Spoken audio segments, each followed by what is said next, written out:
ونصلي ونسلم على رسوله الكريم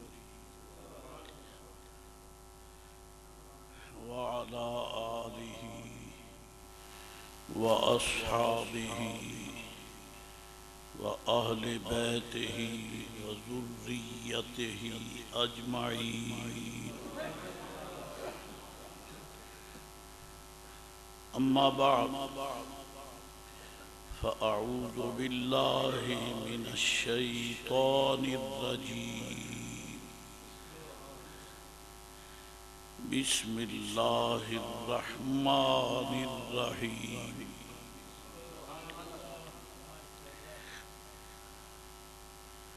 ولله العزة ولرسوله وللمؤمنين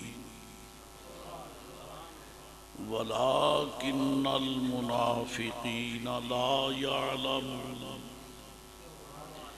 صدق الله مولانا العظيم وصدق رسوله النبي الكريم الأمين. الصلاة والسلام عليك يا سيدي يا رسول الله. الصلاة والسلام عليك وعلى آلك وأصحابك يا حبيب الله. الصلاة والسلام عليك وعلى آلك وأصحابك يا حبيب الله.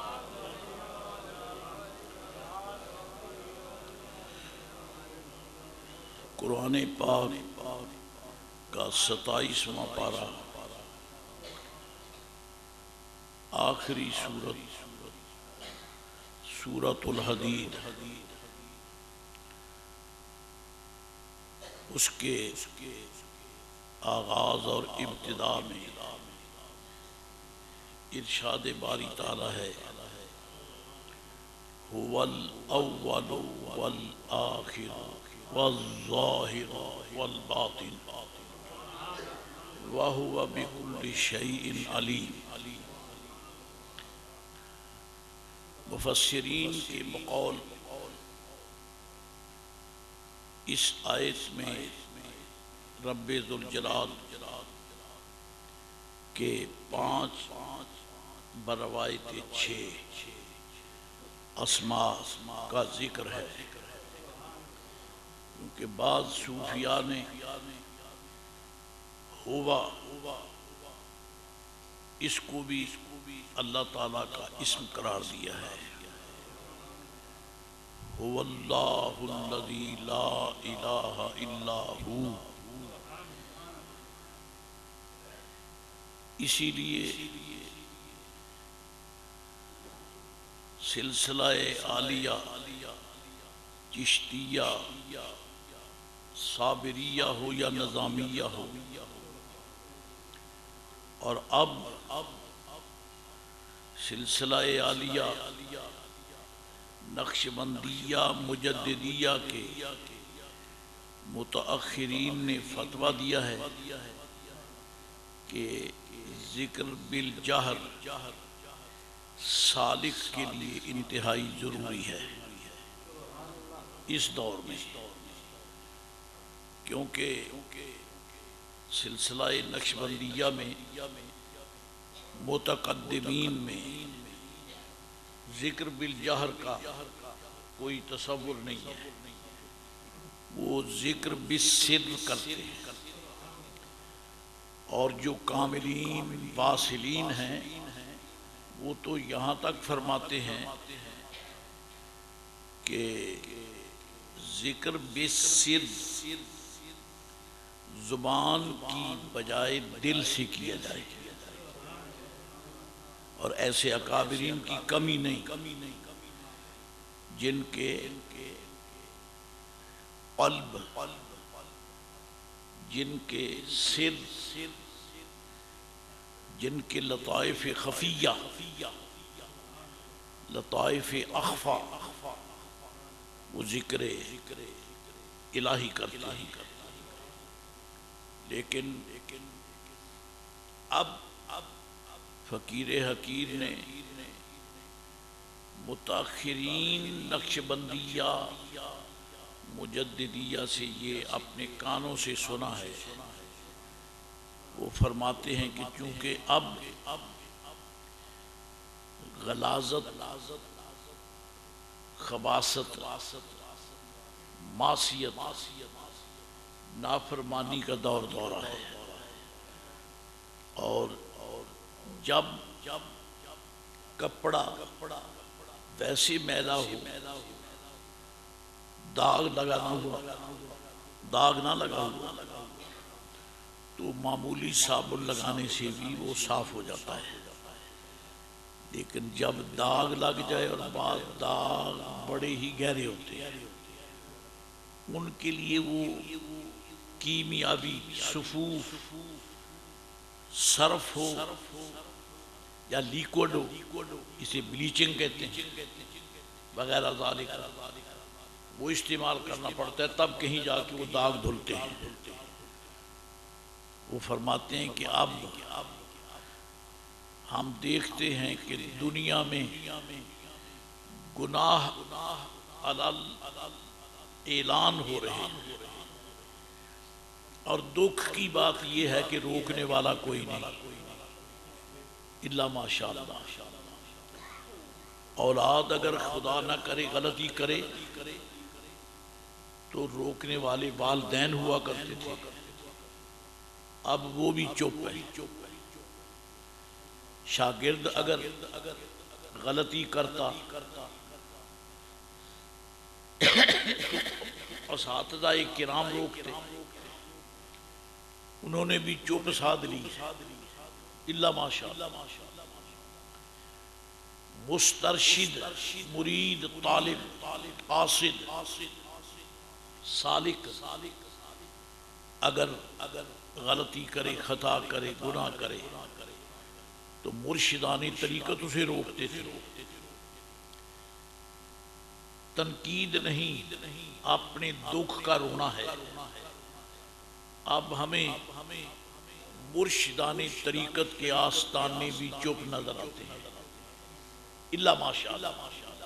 ایسے ہیں جو صفائی کرتے ہیں، جو اپنے مریدین کو تلقین کرتے ہیں ایسے، لیکن نہ کرنے والوں کے مقابلہ میں کم ہے.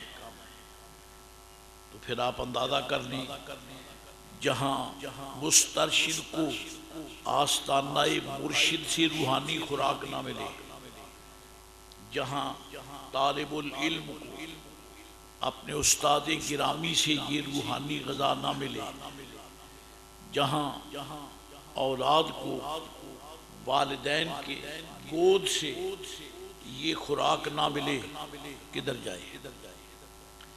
اس سے قلب پر خاصا وزن پڑتا ہے، اس سے دل پر خاصا زنگ لگتا ہے. اور حدیث شریف میں اس کی یوں وضاحت ہے، نبی رحمت علیہ السلام نے فرمایا، مفہوم ہے کہ جب کوئی شخص گناہ کرتا ہے، معاذ اللہ خطا کرتا ہے، اس کے دل پر سیاہ نقطہ پڑ جاتا ہے، سیاہ نقطہ، سیاہ داغ، جس طرح کہ آپ کے سر کی چٹی دستار یا آپ کا چٹا لباس، اس پہ سیاہی کے رشاشیں اڑیں تو وہ آپ کے سفید لباس کو داغدار کر دیتی ہے، آپ کو دھونا پڑتا ہے. فرمایا کہ جب کوئی بندہ معاذ اللہ گناہ کرتا ہے تو گناہ کرنے سے دل کی روحانی سفید کیفیت پر سیاہ نقطہ پڑ جاتا ہے. لیکن دنیا والوں نے چادر صاف کرنے کے لیے صابن تیار کیا ہے، تو رب کریم جو حکیم حقیقی ہے اس نے بھی مرد مومن کے دل کے سیاہ نقطے کو دھونے کا انتظام فرمایا ہے۔ وہ کیا ہے؟ یا ایھا الذین آمنوا توبوا الی اللہ توبۃ نصوحا، اے ایمان والو اللہ تعالیٰ کی طرف پوری دل جمی کے ساتھ ایسی توبہ کرو کہ آئندہ کے لیے نصیحت ہو جائے۔ تو یہ توبہ جو ہے اس کی برکت سے دل کا زنگ اتر جاتا ہے، وہ نقطہ جو دل پہ پڑا تھا وہ اتر جاتا ہے۔ خدا نہ کرے اگر نقطہ گہرا ہو تو رو کر دعا کرو، رو کر دعا کرو، اس لیے کہ نقطہ سیاہ زیادہ ہو تو پانی اور محلول زیادہ درکار ہے، تھوڑے پانی سے بات نہیں بنتی۔ تو وہ داغ جو ٹنوں منوں پانی سے نہیں دھلتا، خدا نہ کرے اگر گناہ سخت ہے تو مرد مومن کی آنکھ سے گرنے والا ایک ندامت کا قطرہ اس کو دھو دیتا ہے، ایک ندامت کا قطرہ اسے دھو دیتا ہے۔ یہ اللہ کریم نے ایک دوا علاج تیار کیا ہے۔ حضرات محترم، اللہ سبحانہ و تعالی جل مجدہ العظیم نے قرآن شریف میں فرمایا وہ ظاہر ہے وہ باطن ہے، هو الاول والآخر والظاہر والباطن، اللہ ظاہر ہے اور باطن ہے۔ اس کے باقی اسماء کی طرح یہ دونوں اسم ایمان والوں پر تصرف کرتے ہیں۔ الظاہر اس کے ظاہر کو پاک کرتا ہے، الباطن اس کے باطن کو پاک کرتا ہے، اس کے باطن کو پاک کرتا ہے۔ اور یہ یاد رہے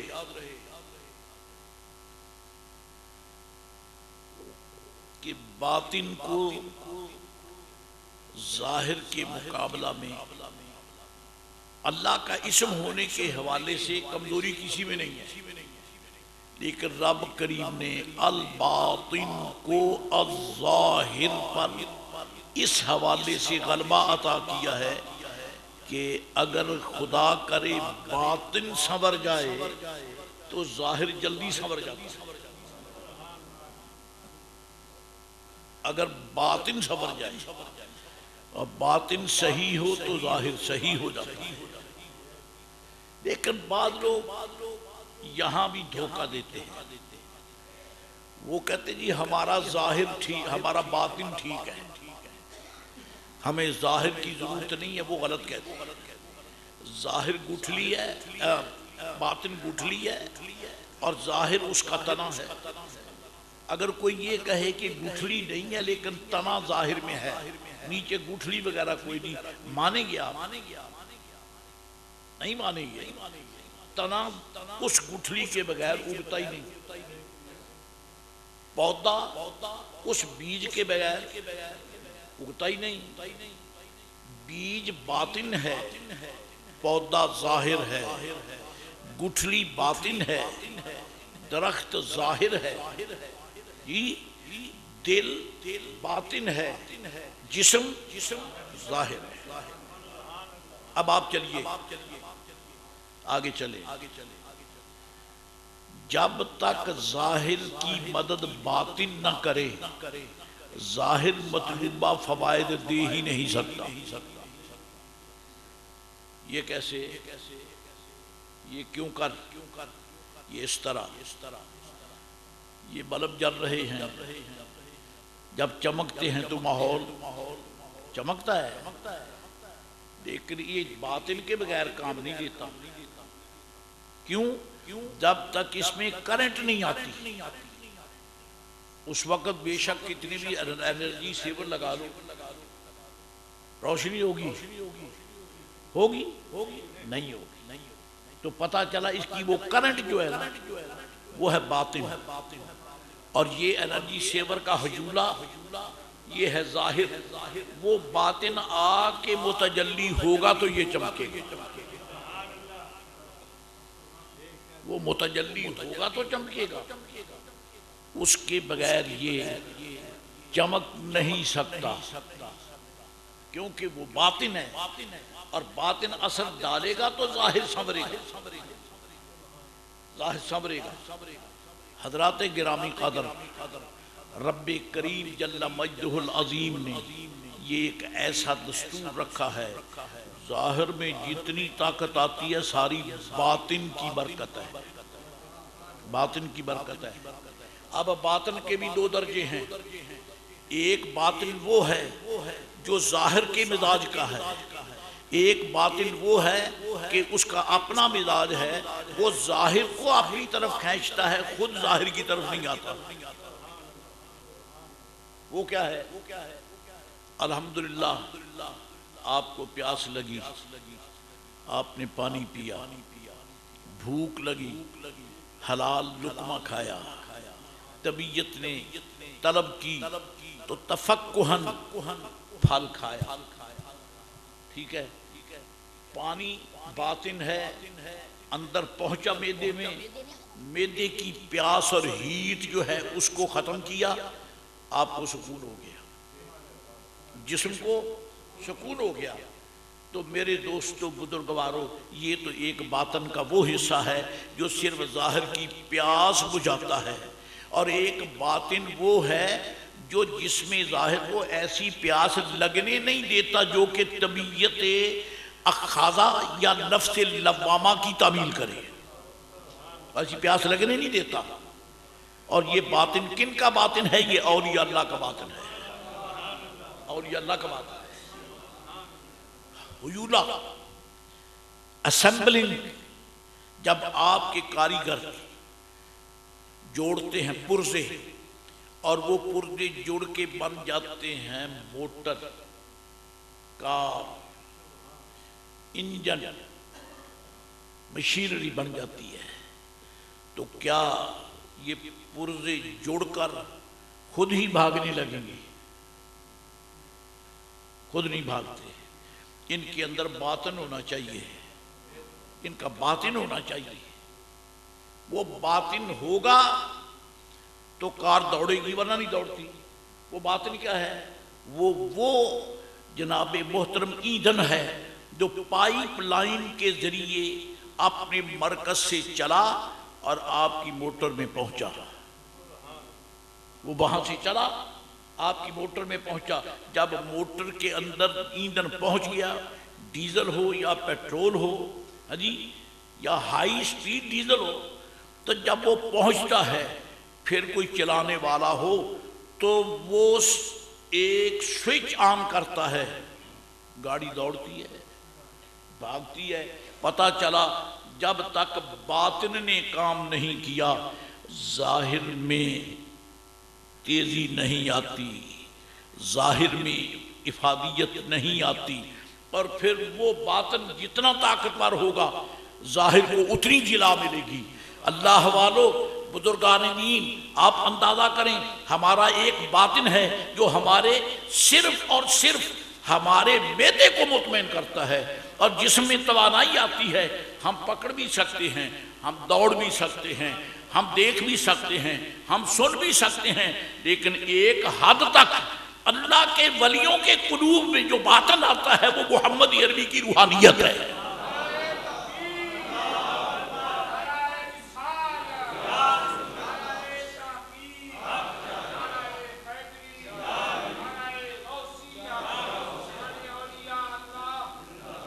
اولیاء اللہ کے قلوب میں جو ان کا ظاہر ہے، آنکھ ظاہر، کان ظاہر، ہاتھ ظاہر، زبان ظاہر، نوزل ناک ظاہر، صحیح ہے، ظاہر ہے.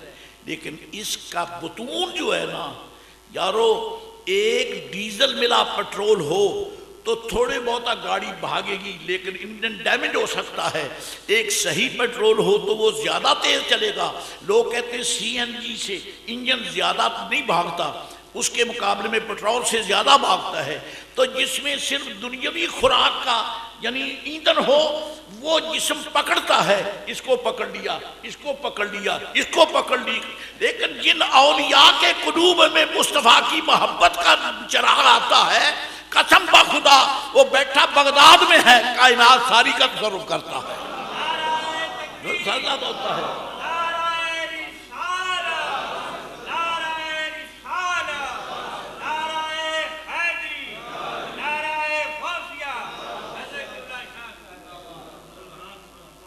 وہ بیٹھا اپنے مسلح پہ ہے، تصرف کائنات میں کرتا ہے. بقول مولانا جلال الدین رومی، دست پیرز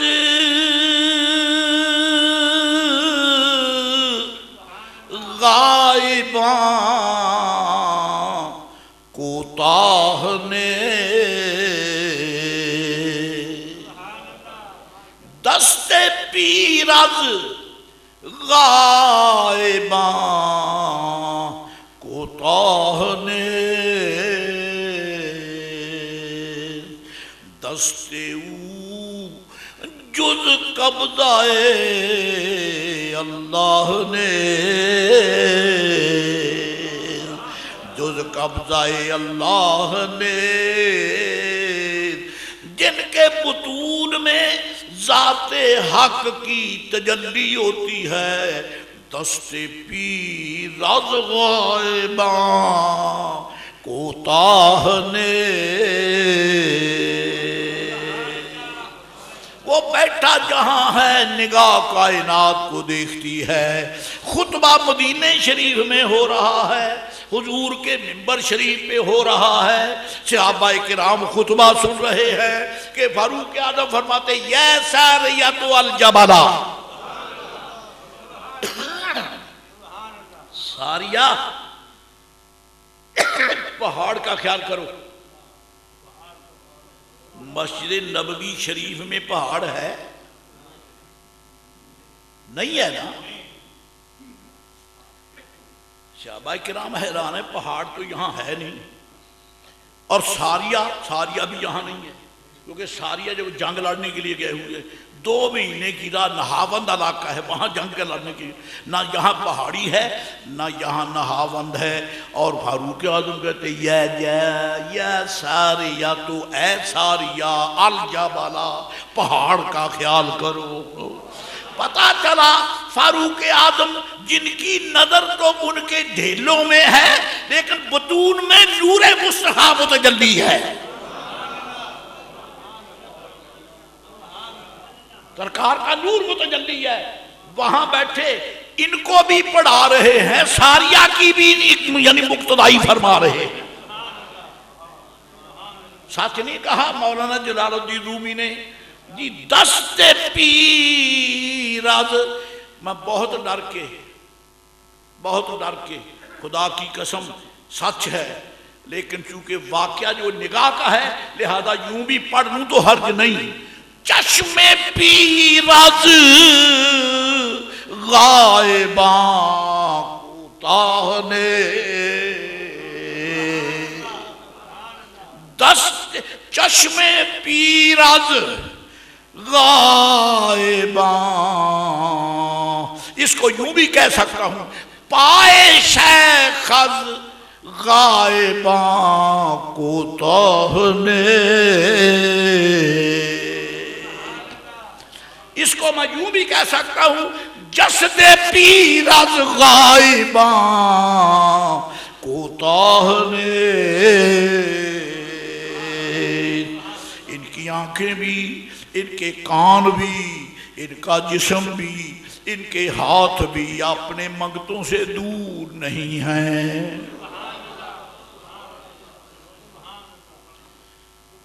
غوث پاک رضی اللہ تعالیٰ عنہ کے معاصرین میں ایک بزرگ ہوئے ہیں حضرت علی ابن حیتی. علی ابن حیتی رضی اللہ تعالی عنہ، یہ غوث پاک کے معاصرین میں سے، اور صاحب الحالات السنیہ والقوائف الزکیہ والخصائص المرضیہ، بڑے عظیم بزرگ ہیں، بڑے عظیم بزرگ ہیں۔ جب غوث پاک کی زیارت کے لیے آتے، مریدوں کو لے کر آتے، دجلہ پہ آ کے رک جاتے، فرمایا بیٹو غسل کرو۔ وہ ضروری تو نہیں نا کہ غسل آدمی ناپاک ہو تو کرتا ہے، کبھی پاک بھی تو غسل کرتے ہیں۔ آپ الحمدللہ جمعۃ المبارک پڑھنے کے لیے آئے ہیں تو آپ نے سنت کا غسل کیا ہے، آپ غسل کر کے آئے ہیں، کیونکہ وضو تو وضو ہے ہی صحیح، غسل کر کے جمعہ شریف پڑھنا یہ حضور کی سنت ہے، یہ حضور کی سنت ہے۔ غسل کرتے، آپ بھی مریدوں کو بھی فرماتے، لباس بدلتے پہنتے، اور پھر فرماتے ساتھیو تم ایک شہنشاہ کے دربار میں جا رہے ہو، ایک شہنشاہ کے دربار میں جا رہے ہو، ذرا دل کو قابو رکھنا، ذرا دل کو قابو رکھنا، کیونکہ بادشاہ کے پاس جاؤ تو کپڑے صحیح رکھنا، ولی کے پاس جاؤ تو دل صحیح رکھنا۔ بادشاہوں کی نظر کپڑوں پہ ہوتی ہے، ولی کی نظر دل پر ہوتی ہے۔ اگر تیری بجلی کی کرنٹ تیرے اندر کا نقشہ کھینچ لے اور تو یہ کہتا ہے کہ ڈاکٹر نے مجھے لٹا کر میرا جناب عالی جسم کا معائنہ کیا اور مشینری میں فٹ کر کے کہتا جی اس نے سی این جی کی ہے، اس نے جناب علی بڑا میرا سارے کا سارا ٹیسٹ لیا ہے، سارا روڑا سارا یہ رونق کرنٹ کی ہے۔ اگر تیری کرنٹ اندر کا مشاہدہ کر لیتی ہے تو ولی کی نگاہ کائنات کا مشاہدہ کرتی ہے۔ اسی لیے رومی فرماتا ہے چند خانی حکمت یونانیاں،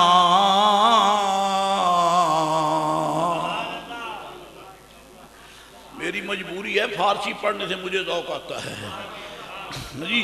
میرے قبلہ عالم سیدی مولائی ابا جی رحمت اللہ علیہ محبت سے سنا کرتے تھے، میں جب کبھی پڑھتا ہوں تو حضور کی روح کی ضیافت کرتا ہوں جی۔ چند خانی حکمت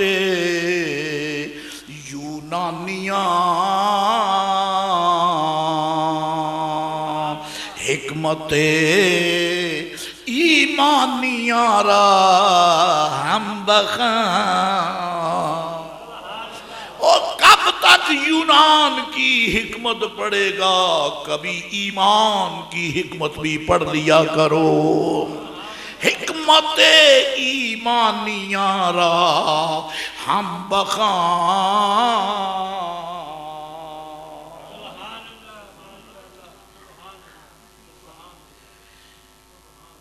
حضرت علی ابن حیتی رضی اللہ تعالیٰ عنہ اس پائے کے بزرگ ہیں۔ آپ کا علاقہ ہے زریران، زریزان یا ایسا زریران ہے، وہاں سے آپ چلے اور سفر فرمایا، حرمین شریفین کے لیے جا رہے ہیں یا کسی اور مقام پر، تو راستے میں نہر ملکی سے گزرے، علاقہ ہے نہر ملکی ایک علاقہ ہے، وہاں سے گزرے، کوئی شناسہ نہیں ہے، there no any relative، کوئی آپ کا رشتہ دار نہیں ہے۔ مجھ سے آپ پوچھتے ہیں کدھر چلے ہو؟ فقیر کہتا ہے جانا کدھر ہے؟ میں لاہور جا رہا ہوں۔ کون شناسہ ہے؟ وہ فقیروں کا اور کوئی شناسہ نہ بھی ہو تو داتا حجویری تو شناسہ ہے نا، اور یہ ایسے شناسہ ہیں کہ فقیر جب گھر سے چلے، اللہ والوں یہ انوکھے اللہ کے بندے ہیں، جب ہم گھر سے چلیں تو رشتہ داروں کو پتہ نہیں ہوتا کہ کون آ رہا ہے، اور جب ہم فقیر اپنے اکابر اسلام کی طرف چلے تو ان کو پتہ چلتا ہے کہ منگتا آ رہا ہے۔ یہ جوڑ اپنی طرف سے جوڑنے کی بات نہیں ہے۔ جلال الدین سیوطی نقل کرتے ہیں شرح الصدور میں، فرمایا اوہ اپنے والدین کی مزارات پہ جایا کرو۔ کیوں؟ جب تم گھر سے چلتے ہو ماں باپ کی زیارت کے لیے، مزار کے لیے، ان کو بازار میں پتہ چلتا ہے کہ میرا بیٹا آ رہا ہے، میرا بیٹا آ رہا ہے۔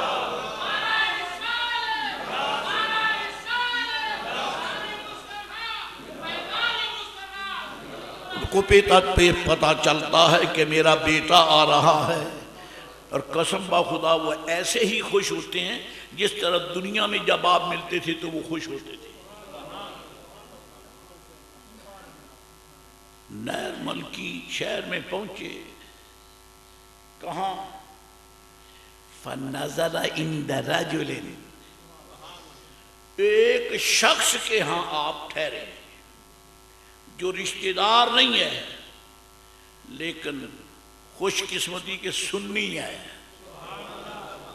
سنی کہنے سے تعارف صحیح ہو جاتا، ولی خود سنی، ولی کا میزبان سنی۔ رب کریم کی بارگاہ میں اپنا نام سنیت کے رجسٹر میں داخل کراؤ، جسٹ مین اللہ کے ولی کا ذکر کرو، سنی بن جاؤ گے۔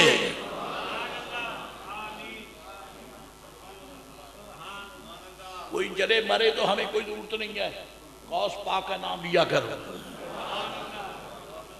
غوث پاک کا نام لیا کرو۔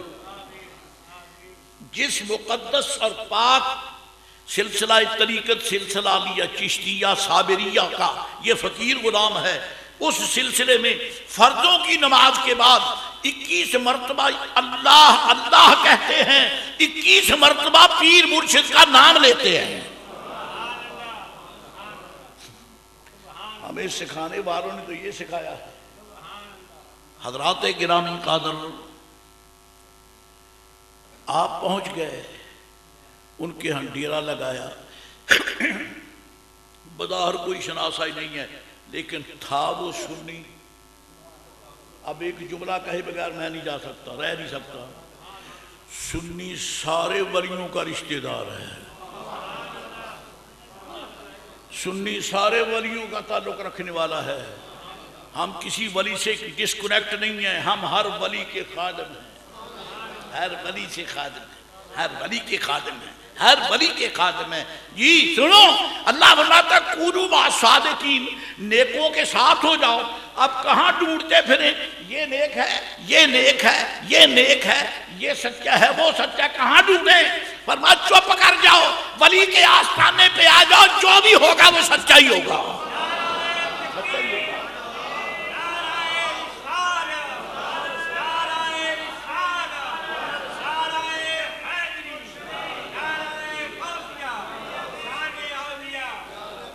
ارے مسجد میں کتا نہیں گھس سکتا، ولی کے آستانے پہ سنی کے بغیر نہیں آ سکتا۔ جو آئے گا سچا آئے گا۔ Prohibited area for the unconcerned person، ولی کا آستانہ غیر متعلق لوگوں کے لیے بند ہے، نہیں آ سکتے۔ آئیں گے تو اہل محبت آئیں گے، سچے سچے لوگ آئیں گے، کھرے کھرے لوگ آئیں گے، پیارے پیارے لوگ آئیں گے، سنی سنی لوگ آئیں گے۔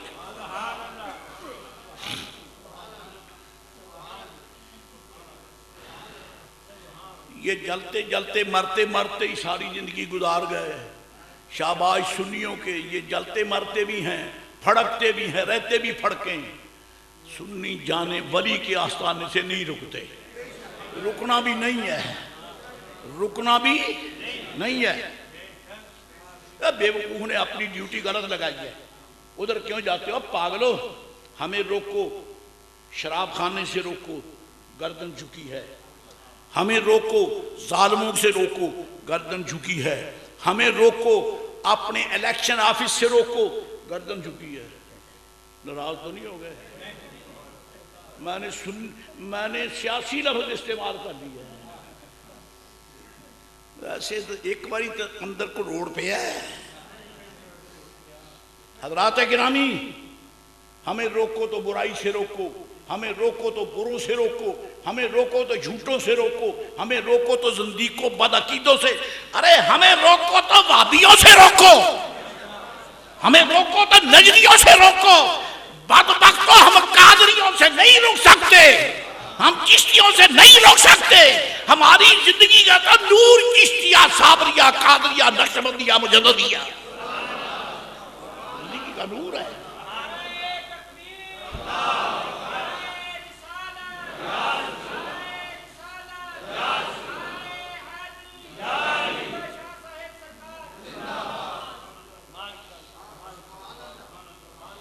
سبحان اللہ۔ حضرت علی ابن حیتی رضی اللہ تعالیٰ عنہ نیر ملک کی پہنچے، نیر ملک کی علاقہ ہے، اور ایک شخص کے گھر پہنچ گئے، اس کے وارے نیارے موسٹ ویلکم، قدموں پہ لوٹ رہا ہے، دروازہ کھولا ہے، حضرت کے لیے فرش بچھایا، کھلی جگہ پہ آپ کو، آپ کے مریدوں کو بٹھایا، دنیا کھینچ کے چلی آگئی سلام کرنے کی۔ یہ فقیر بہجت الاسرار پہ گفتگو کر رہا ہے، بہجت الاسرار ہے جس کا مرتبہ تصوف کے بیان میں ایسا ہے جیسے کہ حدیث کی کتابوں میں بخاری کا مرتبہ ہے۔ الحمدللہ ایسا مقام ہے۔ لوگ آئے، سلام ہو رہا ہے۔ اچھا عجیب بات یہ ہے، صاحب خانہ نے کھانے کی تیاری کی، مرید حیران رہ گئے کہ جب بھی آپ کہیں جائیں صاحب خانہ کھانا تیار کرے تو آپ نے کبھی ہدایت نہیں کی کہ میرے لیے مرغی پکانا یا بکرے کا گوشت ہو، کٹا نہیں کھانا یا بے سندہ مرغا نہیں کھانا، کبھی نہیں بتایا۔ ہاں یہ کہتے ہیں حلال حلال۔ حضرات گرامی، چٹتے چٹتے برس ملے مزاح میں بھی کہہ دیتا ہوں، جب مجھ فقیر کو بلاؤ تو کٹا نہ پکاؤ اور بے سندہ بھی نہ ہو۔ یہ تو پیار سے آپ سے بات کہی۔ خیر میں کہتا ہوں کہ حضرت نے فرمایا ادھر آؤ، آ گئے، فرمایا او وہ مرغی جو ہے نا اس کو ذبح کرو، ذبح ہو گئی، فرماؤ مرغی جو ہے اس کو بھی ذبح کرو، وہ بھی ذبح ہو گئی، او مرغی جو ہے وہ بھی ذبح کرو۔ حضرت نے گن گن کر مرغیاں بتاؤ، اور کیونکہ انہوں نے مرغیاں پار رکھی تھی، جیسے جیسے آپ فرماتے گئے وہ چھری پھیرتا گیا۔ مرید حیران ہے۔ اب ولی کے اشاروں کو سمجھنا ہر کسی کے بس کی بات نہیں ہے، اللہ والوں کے اشاروں کو اولیاء را کہ شناسد جز خدا،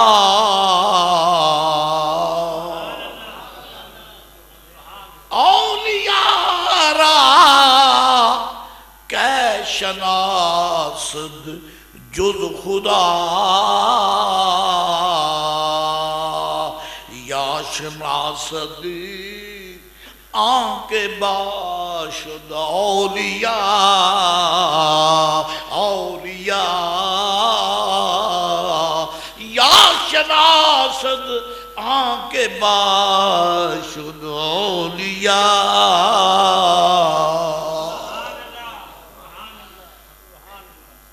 کون کہتا ہے؟ یہ سلطان العارفین سلطان باہو کہتا ہے۔ یہ سلطان باہو کا نتیجہ فکر رضی اللہ تعالیٰ عنہ جو عارفوں کے شہنشاہ ہیں۔ فرمایا اولیاء را کہ شناسد جز خدا، اللہ کے سوا ولیوں کو کوئی جانتا ہی نہیں۔ اب مجھے یہاں بھی کچھ کہنا پڑے گا نہ، ولیوں کو اللہ کے سوا وہ نہیں جانتا، نہ یہ ولی جو ہوتے ہیں وہ نبیوں سے افضل ہوتے ہیں، نہیں۔ تو پھر یہ کیا مطلب ہوا؟ یہ تو یوں چاہیے نا کہ اولیاء را انبیاء را کہ شناست جز خدا، یہاں تو ولی کا نام لے دیا حضرت نے کہ ولیوں کو خدا کے بغیر، نبی کا نام کیوں نہیں لیا؟ اللہ والوں کا کلام سمجھنا بھی ہر کسی کا روگ نہیں ہے۔ عارف دی گل عارف جانے کی جانے نفسانی ہو، کی جانے نفسانی۔ اور عارف جیل میں میاں محمد صاحب رحمت اللہ علیہ، مجھے ان کے شعر زیادہ نہیں آتے، ایک یاد آ گیا، فرماندے نے خاصاں دی گل عاماں اگے، تو انہوں میں خاص سمجھ کے گل کیتی جانا، عام نہیں۔ اس کی وجہ یہ ہے کہ عام یہ دڑا ہے جو میں ان کو دیکھنا بھی پسند نہیں کرتا، خاص وہ ہیں جن کو ان کے چہروں پر حضور کی محبت کے رنگ چمکتے ہیں۔ خاصاں دی گل آماں اگے کہ نہیں مناسب کرنی، مٹھی کھیر، منہ میں پانی تو نہیں آ گیا، مٹھی کھیر محمد بخشا تے کتیاں آگے ترنی۔ اسی لیے ہم غیروں کو غوث کا نام نہیں سناتے، یہ خاصوں کو سناتے ہیں۔ مٹھی کی کھیر محمد بخشا، مٹھی کھیر محمد بخشا تے کتیاں اگ ترنی۔ اسے واسطے اسی یاری دی کھیر آلے بھی نہیں سمجھ آئی تھی، اللہ بھی سونپے۔ نعرہ تکبیر، نعرہ رسالت، نعرہ رسالت، نعرہ تحقیق، نعرہ حیدری، نعرہ غوثیہ، حضرت قبلہ شاہ صاحب۔ یہ مرغی ذبح کرو، یہ مرغ ذبح کرو، یہ کرو۔ مرید حیران ہے کہ ہمارے پیر و مرشد نے تو کبھی کسی کو کچھ کہا ہی نہیں، جو مل جائے سبحان اللہ بسم اللہ پڑھ کے کھاتے ہیں، حلال ہو تو۔ آج یہ کیا بن گیا؟ کہتے یہ مرغی بھی ذبح کرو، یہ مرغی بھی ذبح کرو، یہ مرغی بھی ذبح کرو۔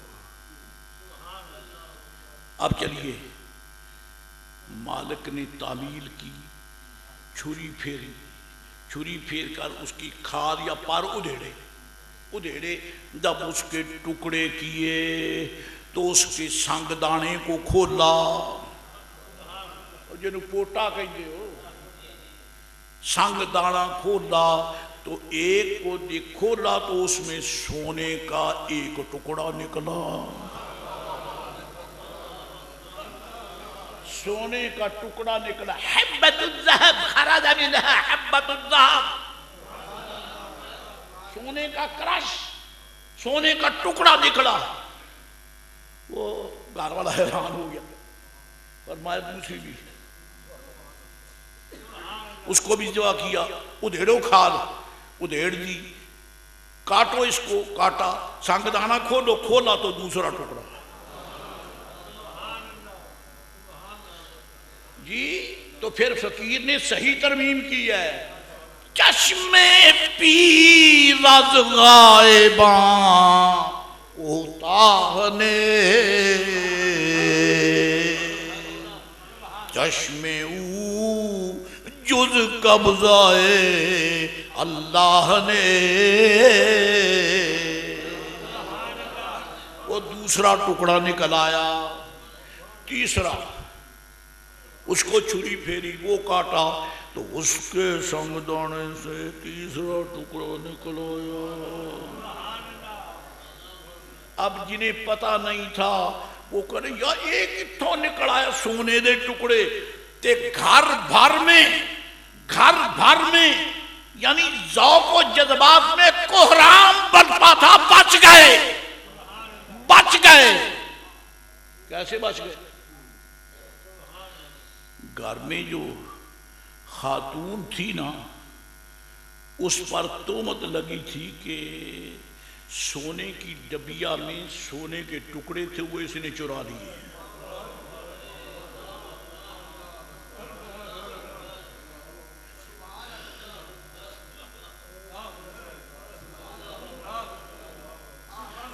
ولی گناہگاروں کو بچانے کے لیے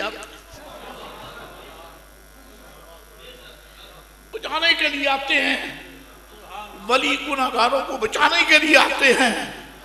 عزیزان گرامی قدر، عزیزان مکرم محترم، عرض یہ ہے اس پہ لگی تہمت کہ اس نے سونا چرا لیا ہے۔ اس بیچاری نے بڑی دعائی دی۔ اصل وہ راز یہ تھا کہ گھر والی نے اس کے پہنا ہوا تھا سونے کا ہار، وہ ٹوٹ کر کوئی دانے گر گئے، تہمت لگی اس پر۔ کہاں سے؟ بڑی قسمیں، کوئی پرواہ نہیں کرتا۔ جی جب دیکھا کتنے دانے تھے؟ 3۔ فرمایا یہ کتنے؟ 3۔ فرمایا بے گناہ کو کیوں مارتے ہو، یہ ساری بڑی دولت تو تمہارے پاس ہے۔ کہاں زریز رام اور کہاں نیر ملک کی شیخ، کہاں حضرت علی بن حیتی، کہاں وہ خاتون بے گناہ جس کا عنقریب سر جدا کرنے والے تھے، اور ولی جلدی کر کے وہاں پہنچ گیا۔ نعرہ تکبیر، نعرہ رسالہ، نعرہ رسالہ، نعرہ رسالہ۔ دست پیر از غائباں کوتاہ نے،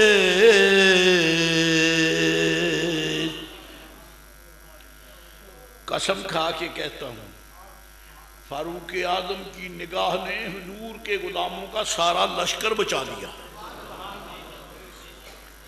کیونکہ اگر وہ پہاڑ کو اپنے زاویے پہ نہ لیتے تو دشمن پچھلی سمت سے آ کے وار کر سکتا تھا اور احد والی تاریخ دہرائی جا سکتی تھی، لیکن حضرت فاروق اعظم نے مسجد نبوی شریف میں بیٹھ کر ان کو بھی دیکھ رہے ہیں، ان کو بھی دیکھ رہے ہیں، یارو نمازیوں کو بھی دیکھ رہے ہیں، مجاہدوں کو بھی دیکھ رہے ہیں۔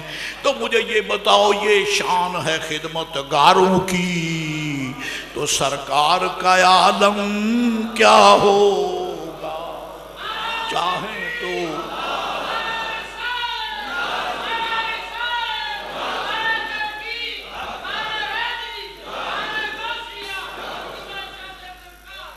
چاہیں تو اشاروں سے اپنے کایا ہی پلٹ دیں دنیا کی، چاہیں تو اشاروں سے اپنے کایا ہی پلٹ دیں دنیا کی، یہ شان ہے خدمت گاروں کی۔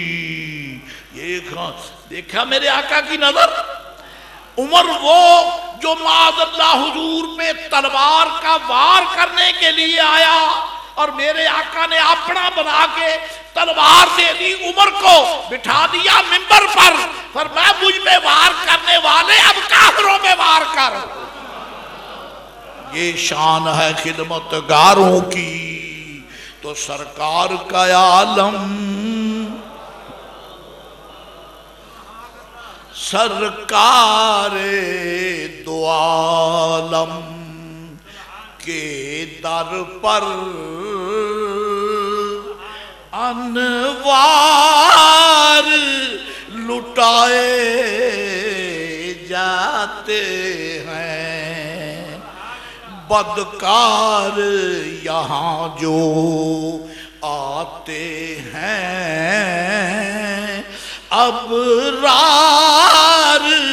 بنائے جاتے اس در کے غلاموں کے منگتوں اللہ اکبر اللہ اکبر اس در کے الصلاۃ والسلام علیکہ یا رسول اللہ الصلاۃ والسلام علیکہ یا حبیب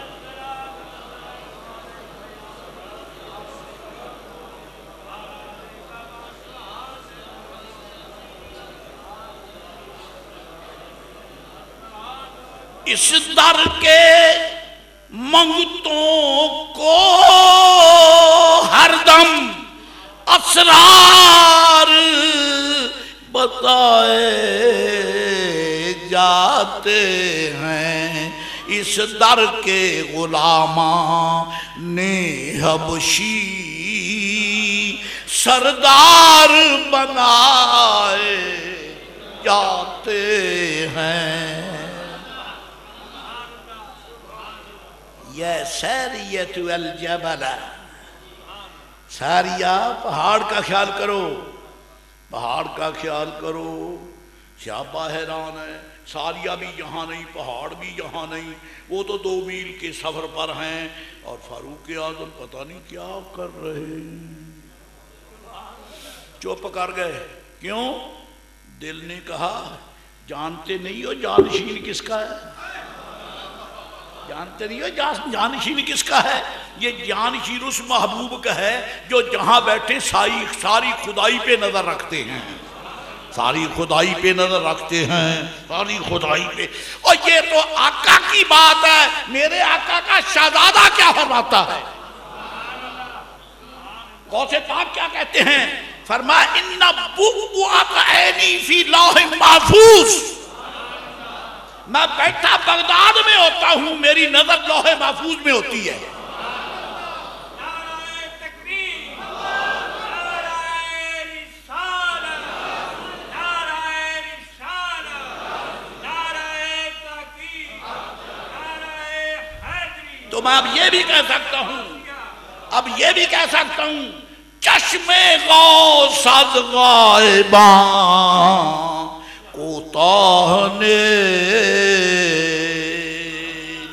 چشم او جز قبضہ اللہ نے غوث پاک فرماتے ہیں ان بؤبؤۃ عینی فرمایا میری آنکھ کا گوشہ فی لوح محفوظ لوح محفوظ میں ہے مجھے حق نہیں مانتا فقیر حقیر مورے بے مایا عرش کی کیا بات کرے لیکن یہ تو کہہ سکتا ہوں کہ یہ فقیر کی جوڑی میں خیر ساری غوث پاک کی ہے تو کہہ سکتا ہوں یہ تو حق ہے میرا منگتوں کو خیرات جو دیتے ہیں غوث پاک نے یہ کیوں نہیں فرمایا ان عینی فی لوح محفوظ میری آنکھ لوح محفوظ میں ہے نہیں وہ آتا ہے میری آنکھ کا گوشہ so much difference بہت بڑا امتیاز ہے اس میں کہ میری آنکھ لوح محفوظ میں ہے اس میں کہ میرا گوشہ چشم لوح محفوظ میں ہے اگر آپ یہ فرماتے کہ میری آنکھ لوح محفوظ میں ہے اس کا معنی تو یہ تھا کہ سب سے کٹ کر لوح محفوظ میں لگ گئی یہ ہوتا نہیں فرمایا نہیں میرا ایک گوشہ تو لوح محفوظ میں ہے دوسرا گوشہ مصطفیٰ کی امت پر ہے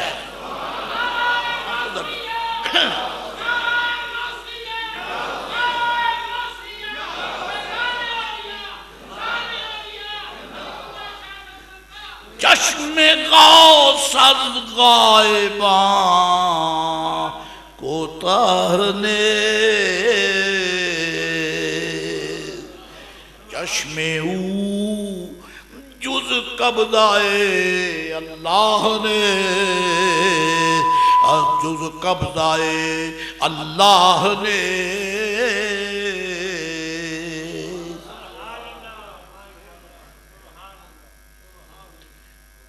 فرمایا میری آنکھ کا گوشہ لوہے. پھر آگے سن فرمایا ارا ظواہرکم و بواطنکم، ارا ظواہرکم و بواطنکم. فرمایا میں تمہارا ظاہر بھی دیکھتا ہوں، تمہارا باطن بھی دیکھتا ہوں. اور میرا پیر ہمارے جسم کو بھی دیکھتا ہے، ہمارے دل کو بھی دیکھتا ہے، ہمارے ظاہرہ کو بھی دیکھتا ہے، ہمارے عقیدے کو بھی دیکھتا ہے. ایک سوال کا جواب جلدی ہو جائے. سیمنٹڈ دیوار، منقش بہترین تیاری، در و دیوار کو پینٹ کیا ہے اور نقش و نگار کیے ہیں، اونچا ہے.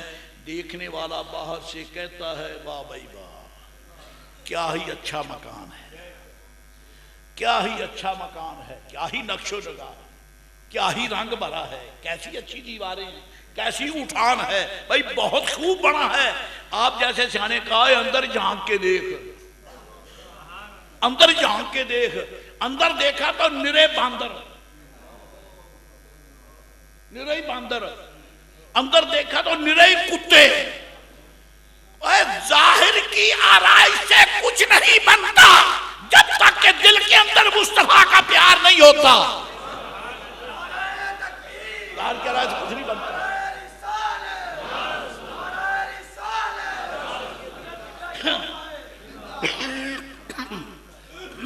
اندر گندگی نہ ہو، اندر عقیدے میں. اسی لیے تو حضرت امام سلطان العارفین فرماتے ہیں اولیاء را کہ شناسد جز خدا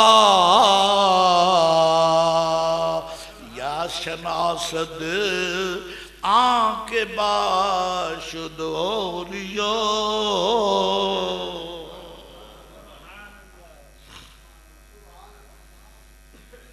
غوث پاک فرماتے ہیں ارا ظواہرکم ببواطنکم، میں تمہارے ظاہر کو بھی دیکھتا ہوں، تمہارے باطن.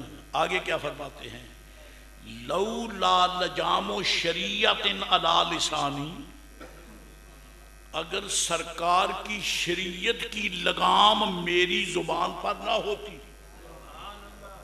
میں مجبور ہوں، میں نہیں بتا سکتا کہ تم کیا کچھ کرتے ہو، میں مجبور ہوں. کیوں؟ شریعت کی لگام نے میری زبان کو روک رکھا ہے، شریعت کی لگام نے میری زبان کو روک رکھا ہے. اگر یہ نہیں ہوتی تو لَأَخْبَرْتُكُمْ بِمَا تَأْكُلُونَ وَمَا تَدَّخِرُونَ فِي بُيُوتِكُمْ. اگر یہ لگام نہیں ہوتی تو میرے پاس آنے والوں میں بتا دیتا کہ گھر سے کیا کھا کے آئے ہو اور گھر میں چھوڑ کے کیا آئے ہو، حلال کھا کے آئے ہو کہ حرام کھا کے آئے ہو. نہیں میں بتاتا نہیں ہوں. کیوں نہیں بتاتا؟ شریعت کی لگام. مجھے کہنے میں حرج نہیں ہے. مدینے کے تاجدار نے فرمایا بیٹے تیری نگاہ میں بڑی وسعتیں ہیں، لیکن دیکھنا میری امت کی عیب نہ بیان کرنا.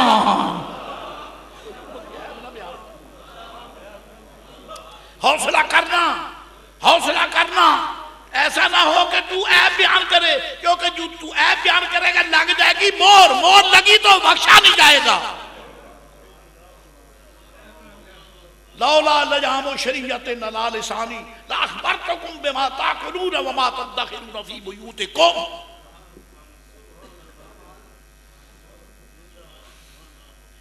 اب ذرا اس کو آگے بڑھاؤں تو مجھے یہ دعویٰ تو حضرت عیسیٰ علیہ السلام کا نظر آتا ہے. عیسیٰ علیہ السلام کا آپ نے اپنی امت سے فرمایا وَأُنَبِّئُكُمْ بِمَا تَأْكُلُونَ وَمَا تَدَّخِرُونَ فِي بُيُوتِكُمْ. میں تمہیں خبر دیتا ہوں، میں تمہیں خبر دیتا ہوں بِمَا تَأْكُلُونَ، اس کی جو تم کھاتے ہو، وما تدخرون فی بیوتکم، اور جو تم اپنے گھروں میں جوڑ جمع کر کے رکھتے ہو، میں وہ بھی بتا دوں۔ کون فرماتے ہیں؟ حضور کون فرماتے ہیں؟ عیسیٰ علیہ السلام۔ ان کا کیا منصب ہے؟ اللہ کا رسول ہے۔ یہ کہ میں تمہارے ظاہر کو جانتا ہوں، باطن کو ظواہرکم و بواطنکم، تمہارے ظاہر کو جانتا ہوں، باطن کو جانتا ہوں، کیا کھا کے آئے ہو، کیا گھر چھوڑ کے آئے جانتا ہوں۔ اور یہی اعلان عیسیٰ فرماتے ہیں، وہ رسول ہیں، یہ رسول نہیں غلام رسول عربی ہے۔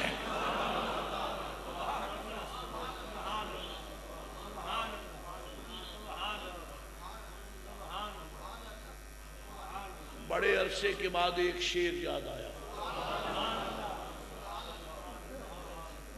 برداشت ہو جائے گا؟ لوگ تو برداشت نہیں کر سکتے، لیکن ہم ذوق کی دنیا میں کہہ رہے ہیں۔ قسم بخدا غوث پاک نبی نہیں ہے،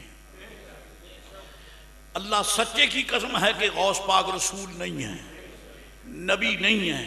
او غلام رسول تو ہیں، غلام نبی تو ہیں، یہ بھی ذرا نیچا رہ گیا، شہزادہ رسول تو ہیں، شہزادہ رسول تو ہیں۔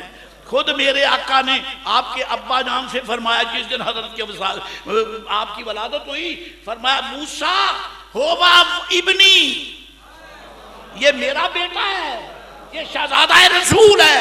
وہ رسول ہو کے کہتا ہے میں جانتا ہوں، یہ غلام رسول ہو کے کہتا ہے کہ جانتا ہوں۔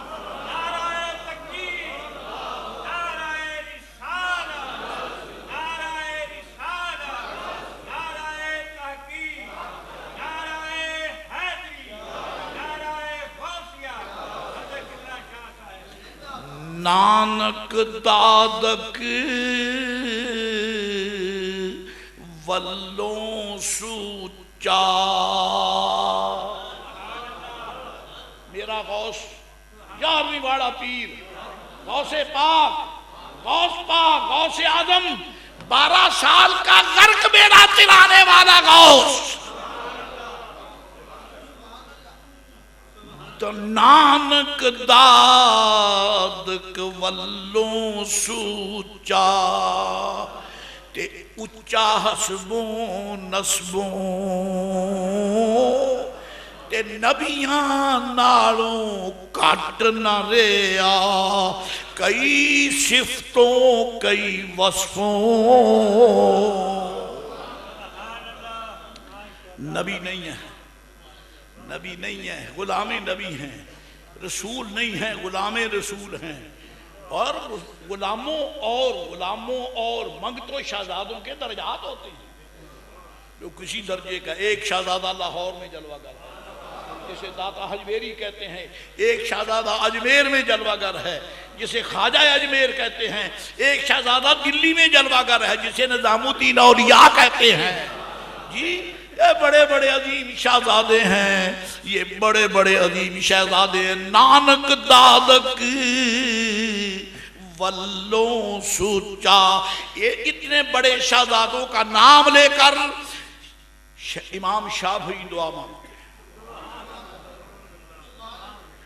آل رسول کا نام لے کر امت کے لاکھوں ولیوں کا امام دعا کرتا ہے۔ کون شافعی جو غوث پاک کا امام ہے؟ کون شافعی جلال الدین سیوطی کا امام ہے؟ کون شافعی بڑے بڑے صلحاء کا امام ہے؟ وہ کیا کہتا ہے؟ آل النبی ذریعتی وہم الیہ وسیلتی۔ کھڑے رہے سبحان اللہ کہنے والے۔ آل النبی ذریعتی، آل النبی ذریعہ، اور یہ نہیں کہا کہ مجھ سے پہلے جو آل نبی ہے اس کا وسیلہ ہے، نہیں نہیں، غوث بھی داخل ہے، داتا بھی داخل ہے، اجمیر کا بادشاہ بھی داخل ہے، یہ بھی آل رسول ہیں، یہ بھی شہزادگان ہیں۔ آل النبی ذریعتی وَهُمُ إِلَيْهِ وَسِيلَتِي، ارجو بہم اوتا غدم بید الیمین صحیفتی.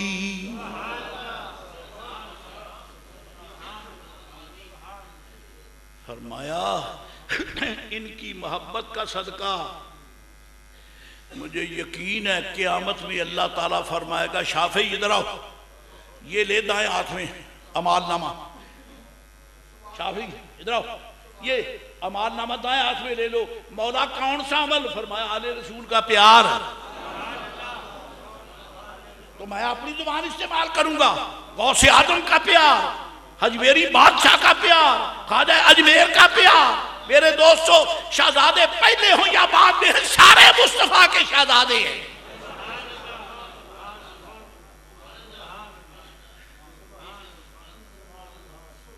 علی بن حیتی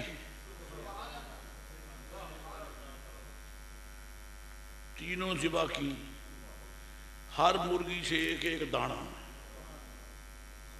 ہر مرغی سے کہ خوش کے برائے بیا کرشمہ دو کار. جو کہ علی بن حیتی اکیلے تو نہیں تھے نا جی، مرید بھی تو تھے نا. جدا جدا دانہ ایک ایک مرغی میں، تاکہ اس حوالے سے 3 مرغیاں ذبح کریں تاکہ دانے بھی تینوں نکل آئیں، سارے مہمانوں کا لنگر بھی تیار ہو جائے. اور دیکھو غوث پاک نے بھی کیسا انتظام کیا ہے. میرا محی الدین جیلانی نے گھر گھر میں 11ویں شریف، گھر گھر میں 11ویں شریف، گھر گھر میں 11ویں شریف کا دودھ تقسیم ہوتا ہے. کیوں؟ جانتے ہیں سارے پاکستانی میرے مرید ہیں، جانتے ہیں سارے پاکستانی میرے مرید ہیں، جانتے ہیں ساری دنیا کے مسلمان میرے مرید ہیں. اس لیے لنگر عام کھول دیا. کروڑ مرتبہ توبہ، کروڑ مرتبہ توبہ. وہ نبی کا لنگر ہے، یہ رسول اللہ کے شہزادے کا لنگر ہے. زمزم بھی عام ہے، غوث پاک کی یاری کا دودھ بھی عام ہے.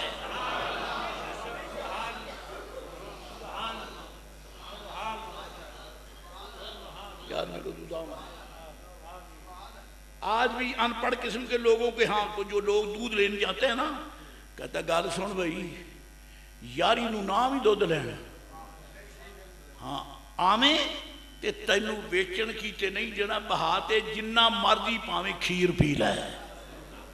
حضرت جی کیوں نہیں بیچتے؟ آپ کہتا ہے آئی غوث پاک دی یاری ہے، تینو بیچنا تھا نہیں، اصلا تو سارا خیرات کرنا. دیکھا ولی کا قبضہ، ولی کا قبضہ دیکھا ہے. ان پڑھ ہی صحیح لیکن قبضہ میرے غوث پاک کا ہے. الحمدللہ. حضرات گرامی، وہ تہمت لگی اس خاتون پر کہ اس نے چورایا ہے. حضرت نے جب وہ دیکھا تو نظر آ گئے، انہوں نے کہا جی حضور ہماری تو بڑی مشکل حال ہو گئی. جی آیا نو موسٹ ویلکم، مرحبا بے کا. آپ آئے گھر میں برکت بھی ہو گئی، ایک بے گناہ بھی بچ گئی، نہیں تو یہ ماری جاتی. فرمایا تمہیں پتہ نہیں میں خود نہیں آیا، مجھے بھیجا گیا ہے.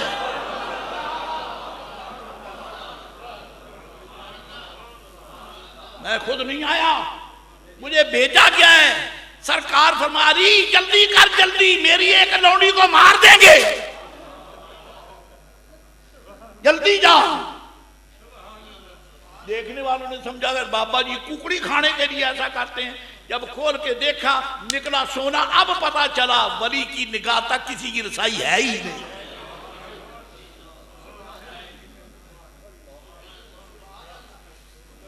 ان کا باطن بڑا تیز ہے جی.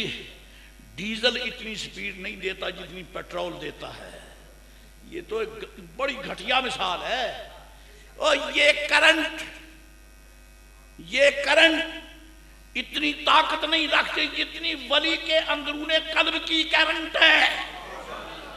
یہ ڈسکنیکٹ ہو سکتی ہے، ولی کو میرا مصطفیٰ ڈسکنیکٹ نہیں کرتا.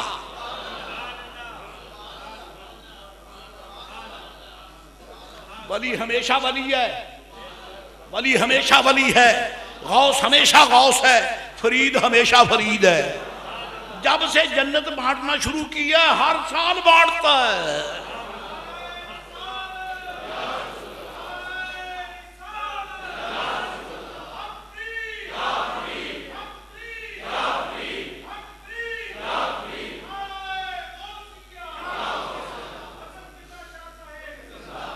اپنے ایمانی تازگی کے لیے ذوق کا شعر آپ سنتے ہی رہتے ہیں، میں پڑھ کے ختم، اجازت۔ بس یا فرید کہتے ہی جنت ملی ہمیں، بس یا فرید کہتے ہی جنت ملی ہمیں، بس یا فرید کہتے ہی جنت ملی ہمیں، اللہ ڈھونڈتا ہے بہانہ فرید کا، اللہ ڈھونڈتا،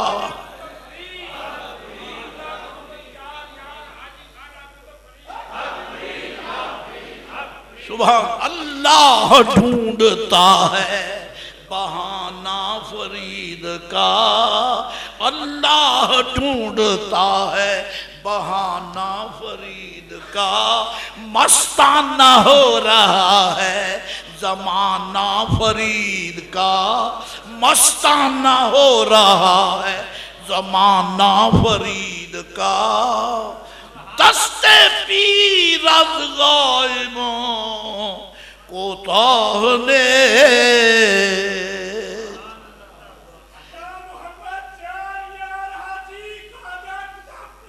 حق فرید، اللہ اپنے بندوں سے کام لیتا ہے، وہی عمر ہے جو ہر روز ہر جمعے کو خطبہ دیتا، مسلسل دیتا، لیکن آج خطبہ یہاں دے رہا ہے، قیادت نہاوند میں کر رہا ہے، کیوں؟ گویا ذات حق نے فرمایا عمر سٹیج میرے محبوب کی ہے، وہ ساری کائنات کی حفاظت کرتا، تو کیوں خاموش رہے، تو بھی پہنچ جا۔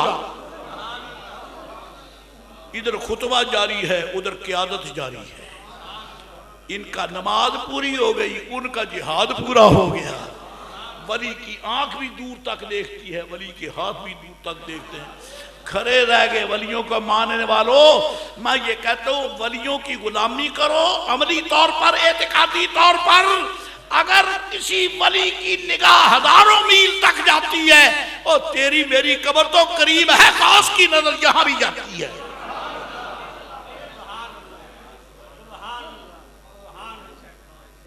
وَلِلَّهِ الْعِزَّةُ وَلِرَسُولِهِ وَلِلْمُؤْمِنِينَ وَآخِرُ دعوانا الحمد للہ۔